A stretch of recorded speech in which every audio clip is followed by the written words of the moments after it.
We begin with our continuing coverage of the child abuse case of former Kern County Supervisor Zach Scrivner. A motion has been filed aimed at preventing Scrivner from spending even one day behind bars. But as 17's Connor Dorr reports, that motion, like so many others in the case, has been made secret. He joins us now in studio with more. Connor? It's been 8 months since former County Supervisor Zach Scrivner's arraignment on felony charges of child cruelty and weapons possession.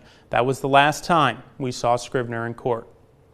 This particular case, my best guesstimate would be that there would be no jail time. The case has been in a limbo of sorts with months and months of delays. It was last in court August 26th when Scrivner's attorney and the prosecutor were called into Judge Gloria Cannon's chambers to discuss plea offers and counteroffers. After the secret meeting, the case was postponed to give defense attorney H.A. Sala time to file a motion. That motion has been filed. It seeks mental health diversion instead of jail or prison time. It was immediately sealed by the judge at Sala's request, keeping the public in the dark about what it says. There are certain things, however, that has to be done before a person is granted pretrial diversion and mental diversion.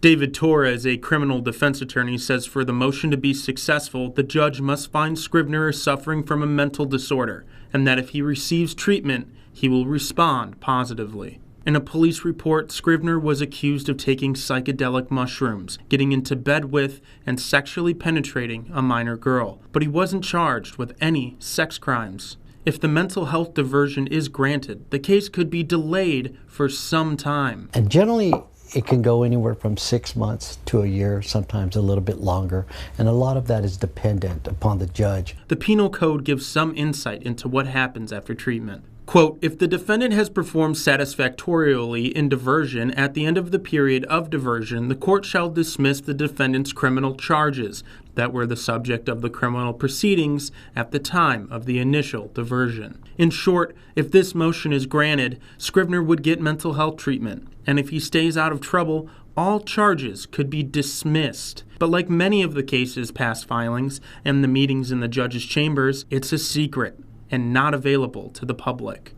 The sealing of a motion is not very common in a state case. The sealing of a motion is very common in a federal practice. Unless the judge believes it's a matter of public information and should be disclosed, more likely than not it will remain sealed. We've called Scrivner's attorney multiple times.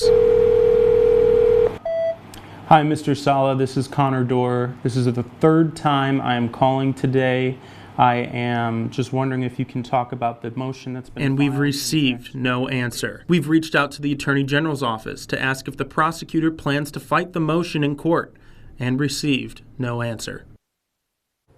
A high-profile status conference has been scheduled for next Thursday where the motion is expected to be discussed. In studio, Connor Dorr, 17 News.